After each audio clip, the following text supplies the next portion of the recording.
Harihi Om. Sahana Vavatu, Sahanau Bhunaktu, Sahaviryan Kadavavahai, Tejasvinavadhitamastu ma vidvishavahai. Om Shanti Shanti Shanti. Om Jaya Shri Krishna Chaitanya Prabhu Nityananda, Shri Advaita Gadadhara Shiva Sadi Gaura Bhakta Brinda. Hare Krishna, Krishna Krishna, Hare Hare, Hare Rama, Rama Rama, Hare Hare. So now Bhima was out wandering in the forest in the new place where they are, Vishakayapa. But now, in going around and scaring animals and doing different, with his roars, and then, whatever he's doing in the forest, then he comes across a monster snake. And then he goes near the snake, and then the snake caught him in its coils, and he couldn't get out. And so then he fell unconscious. And that's where we, again, meet Bhima. As he returned to consciousness, he considered his predicament. Who was this being? How had it succeeded in overpowering him, right? Because he's as strong as 10,000 elephants, so there would be no earthly snake, no matter how big, that it could overpower him. Bhima again exerted himself, but found that he was unable to move. Clearly, this was not an ordinary snake. He decided to ask the creature its identity. O best of serpents, kindly tell me who you are and what you will do with me. I am Bhima, Pandu's son, and Dharmaraja's brother. With my bare hands alone, I have slain in battle countless lions, tigers, buffaloes, and elephants. Not even the celestials can stand against me. How is it, then, that you have succeeded in overpowering me? Is it by virtue of a particular science or boon that you possess such power, right? Because is it some technique that you're using, or is it that you have some benediction or something that you have such powers? So he's wanting to know what it is, because he has such strength. He has no experience of anything other than that. So to find that he's getting this kind of a reaction, then it's like, to him, it's like he's quite impressed. Right? The serpent's voice was solemn. O mighty armed one, I have been hungry for a long time. Therefore it is my good fortune that you have arrived here. You must be the food ordained for me by the gods. Now listen as I explain how I came to live in a serpent's body. My name is Nahusha, and I am a royal sage. After attaining heaven, I was cursed by Agastya Rishi and fell to earth as a snake. Thus you are my descendant, but that will not stop me from eating you. Whatever falls within my grasp during the middle of the day, be it a cow, a buffalo, or even a human, becomes my next meal. Agastya promised that whoever I seize will lose his strength. Thus you have been overcome by virtue of that sage's power. Agastya also told me that I would be freed from this curse when someone can answer my questions about the relationship between the soul and the Supreme Being.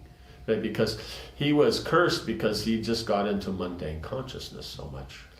And he's on the heavenly planets, and it shouldn't be so mundane. Means they have, material tendencies. That's why they're demigods, and they didn't go to the spiritual world. But they're supposed to see things in the context of the Supreme Lord. That's what makes them demigods, right? Demons don't get the position of the demigods. Thinking of Krishna, Bhima replied, Mighty creature, I am neither angry nor do I blame myself for this calamity. Sometimes a man may succeed in his endeavors for happiness, and sometimes he may fail. Certainly the results are not in his hands, and therefore he should not lament his misfortune. Who could ever be superior to destiny? Destiny is supreme, and exertion made from material gains is useless. So he's pointing out is whatever you're going to get, you're going to get. Your work now is what will be in the future. Right? But the two go means what you get comes through a medium. So if you're working now, it'll come through that medium. But if you didn't work, it'd still come to you. So the thing is but if you stop working, you think, oh, well, then I'll just get the results of my past. You can, but how long will that last before it runs out? So you have to continue doing your work for the future. It's just like, let's say I am working now in my garden and all that, I grow some things, and from that I have, let's say, 2 months of food. So now if I stop working, without any work, I will get 2 months of food. But after 2 months, it'll run out. So, but if I continue working and doing other things like that, then after that 2 months, then I'll have more food. So that's the foolishness, is that people think of the immediate, I did this, I got this result. But you have to understand is that you're only getting those kind of results because of past deeds and it being sanctioned by the Supreme. That's how it's coming. So therefore, if that's understood, then one would be working in such a way as, well, how do I get the ultimate result of activities rather than a temporary? But unfortunately, people aren't so intelligent. Bhima said he did not grieve for his impending death, but he felt sad for his brothers and mother. They had depended on him and would surely be deprived of strength and energy when they discovered what had happened. And Duryodhana would rejoice. So for himself, he's not worried. He's just thinking that his family will have a problem. And Duryodhana, who's so unrighteous, will be so happy. And so, as kings, then righteousness is very important. So he wants to see that the proper righteousness is established. Back at the Pandavas' camp, Yudhisthira received ill omens. Jackals howled, and dreadful Vartika bird, with its one leg, one wing, and one eye, circled overhead. It screamed and vomited blood. The wind blew furiously, and the 4 directions seemed to be ablaze. Yudhisthira felt his left eye and arm trembling, and his heart palpitating. When he looked about the ashram, and, not seeing Bhima, asked Draupadi, "Where is my powerful brother?" Right? So always when he goes out to do something, it appears that Draupadi sends him on things. And so therefore, then if Bhima's missing, the first thing to do is ask Draupadi. Because the last 2 times he went out, and then it was by Draupadi's arrangement. Draupadi replied that he had been out long. Right, so she didn't, wasn't anything specific. Alarmed, Yudhisthira decided to go after him personally. After instructing Arjuna to guard Draupadi and the twins and to protect the Brahmins, he began to search for Bhima in the forest. Following his footprints, he soon found the smashed trees and the beast that Bhima had slain. He also saw a trail of bushes that had been blown over by the wind coming from Bhima's body as he ran after game in the forest. Right. Generally, the Kshatriyas would go out and they'd be on their horses and stuff like that. They could be on foot, but he would just run and go. Yudhisthira moved as quickly as he could and soon came to a rough place where Bhima's tracks seemed to end. The ground was dry and full of thorn bushes, stumps, and gravel. Strong winds gushed around tall, leafless trees. Yudhisthira began to make his way up the steep incline toward the plateau above. He sensed that his brother was nearby, and he scrambled up the slope. Soon he came to the serpent's lair. There, at the entrance to the cave, Yudhisthira found Bhima wrapped in the serpent's coils. Yudhisthira was amazed to see Bhima held by a snake, and he asked, "Who is this best of serpents with a body as big as a mountain? How have you fallen into its clutches, O son of Kunti?" "This is the royal sage, Nahusha in serpent form, O worshipable brother. He plans to eat me." Yudhisthira addressed Nahusha, "Kindly release my brother. We shall satisfy you with some other food." Nahusha moved slightly. "I have attained this son of a king for my food and will not release him. You should leave this place or else I will eat you tomorrow. The sage Augusta has granted me a boon that whoever comes within my reach will become my food. You are also within my reach. I have not eaten for a long time and will not give up your brother, nor do I want any other meal." Feeling pain to see Bhima's plight, Yudhisthira thought carefully. This being was not actually a snake, but a great king and an ancestor of the Pandavas. Yudhisthira had heard of Nahusha many times. He had performed numerous sacrifices and become the emperor of the earth before finally going to heaven. After ascending to the higher regions, he must have been cursed to fall down again. Perhaps there was some condition to the curse. Because many times curses then, because generally when someone's cursed, they don't go, "Okay, that's all right." Then they ask, "Oh, please, this," and then the sage, if the mood is nice, then he'll say, okay, if this condition is met, then the curse will go. If Nahusha could be freed from his serpent form, then Bhima would be released, right? Because only as a snake he will eat him. As a king, he won't eat him. O snake, under what conditions will you free my brother?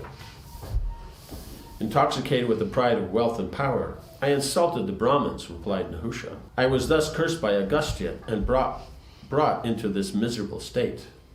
But the sage stipulated I would be released when I found a man capable of answering my questions on spiritual subjects. This, then, is the only way by which your brother can be freed. Answer my questions, sinless one, and free both Bhima and me. Right, because Bhima will also be freed, but to free him means Nahusha has to be freed. Because as a snake, he'll eat him. But as a king, he won't eat him. Ask whatever you will, mighty serpent. I will try my best to answer. Right, so that's the point, is he says, yeah, of course I can have. No, I will try my best. And his best may be very good. Yudhisthira was always glad to have the opportunity to speak about spiritual matters. For him, this forest exile had provided a welcome opportunity to hear from the rishis and engage in deep study of scripture, free from the pressures of the state affairs. He had acquired an almost unrivaled knowledge of the Vedas. He listened attentively as Nahusha began to speak, right? So you see, Bhima is always looking for an opportunity to use his strength. And Yudhisthira is always happy when there's an opportunity to learn and discuss spiritual, the scriptures. Fixing his narrow eyes upon Yudhisthira, the serpent said, how can we recognize a true Brahmana? And what is the highest object of knowledge? A Brahman is characterized by the qualities of honesty, purity, forgiveness, self-control, asceticism, knowledge, and religiosity. The highest object of knowledge is the Supreme Brahman, which can be known when one has attained, has transcended all duality. Because Brahman means one is understanding the transcendental position of the Lord and how he pervades everything. And so that means that we see everything's not different from the Lord. So if you're in a state of duality, you can't see that oneness aspect. It doesn't mean that it's impersonal. It just means that Krishna himself, being as he is, he pervades everything. That's his nature, his sarup, his form has that ability because he's eternity, knowledge, and bliss. So eternity also means the existence of things that ever, everything that's there, the expansion of things,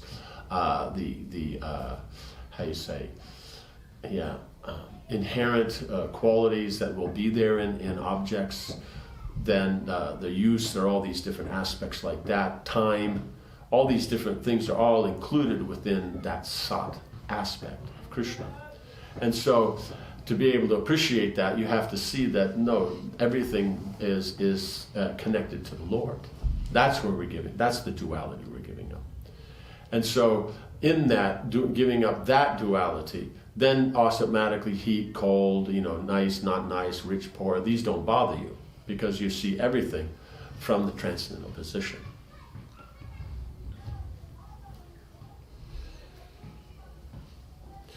The qualities you have attributed to Brahmins are also found in other classes of men. He says, quality of honesty, purity, forgiveness, self-control, asceticism, knowledge, and religiosity. So they may have all these together, but one of those qualities, two qualities, so many different people can have. A king can have, a business person can have, a general worker can have, anybody, you'll see these things. The qualities you have attributed to Brahmins is also found in other classes of men. Nahusha replied doubtfully, and how can anyone exist without experiencing happiness and distress, the basis of all duality? Because that's how it is. This makes me happy, this makes me distressed. It's the opposites will be like that. But if you give up duality, then there's no happiness and no distress. You're situated on the transcendental platform. Then you are that happiness connected with transcendence. Yudhisthira smiled. It seemed the snake was already quite knowledgeable and was testing him. If one finds these qualities in any man, then he should be known as a Brahmana, no matter what his birth may have been. Happiness and distress in relationship to material objects can be transcended while still being experienced in relation to the Supreme.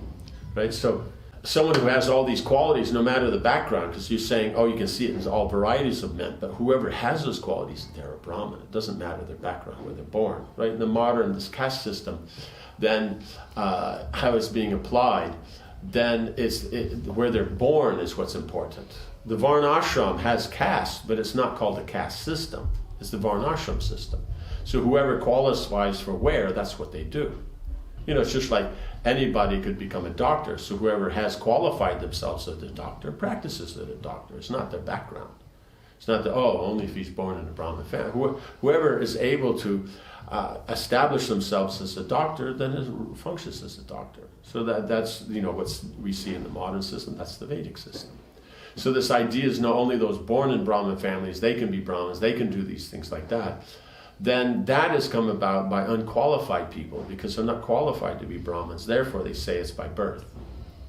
Like that. Of course, you're born in the family of doctors. It's an advantage for becoming a doctor, because you're always there. You see the mood, you see the discussions, and all that. You're going to get that encouragement from the parents.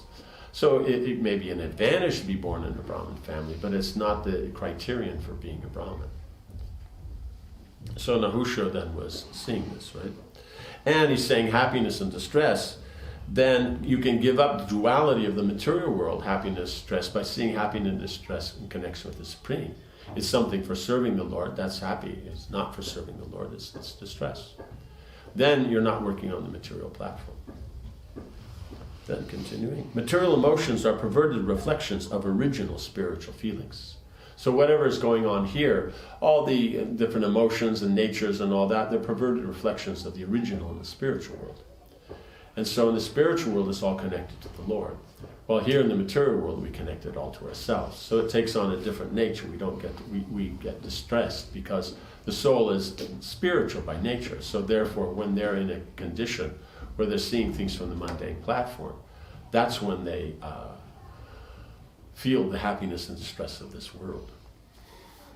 Nahusha was satisfied with Yudhisthira's answer, and he asked him to elaborate further. What was the use of dividing society according to caste if such divisions meant nothing, right? Because you divide that, but he's saying it's not that it means nothing, right? It's that you have to, so that will be explained. In reply, Yudhisthira explained that due to the intermix of social classes, it's become difficult to ascertain a man's class. Only by examining his actual qualities could a man's class be known. Thus, society should be divided on that basis only, not by the basis of birth, right? Because, so Nahusha is pointing out that by birth, then it's becoming very difficult to understand who's who in society. Because in that, then so much mixing of the different natures and all those things, then you're ending up with, they don't act, if they're from the family of Vaishyas, they don't act like a Vaishya. They're from the family of Kshatriyas, they don't act like that. So Yudhisthira is pointing out is, you simply have to check the qualities. By qualities, now you identify what the object is, right? Because that's how anything you tell. How do you tell something's a chair? By the qualities it has. How do you tell what's fire? It has heat and light, it's the qualities. So only by seeing the qualities of something can you identify what it is. So in the same way, it's only by seeing the qualities, then you can identify what someone's position in society is. Nahusha said, "Well, king, it seems you are clearly acquainted with knowledge. How then can I devour your brother?" It was obvious to Yudhisthira that Nahusha was himself highly learned. After all, he had once ruled the earth and ascended to heaven after being instructed by the sages. He thought it would be worth making inquiries from such a personality. Folding his hands and standing before Nahusha, Yudhisthira said, "I too regard you as one possessed of superior knowledge. Please instruct me, if you will, by what acts can one attain heaven?" Right. So now we're going to have a conversation where now Yudhisthira is asking questions of Nahusha. See, Nahusha knows the material things, all the piety, but he doesn't know the spiritual. Yudhisthira knows the spiritual. He also knows that these other qualities. But as you see, he's studying the Shastra. He's always trying to improve the quality of knowledge because he has studied, he may have learned, but removing doubts is one step. Then practicing it and getting understanding is the second step. But then that maturing into realization, that's the third step. Right? So now we'll see how Yudhisthira's questions. Om Hare Krishna, Krishna Krishna, Hare Hare, Hare Rama, Rama Rama, Hare Hare. Jai Srila Prabhupada ki jai.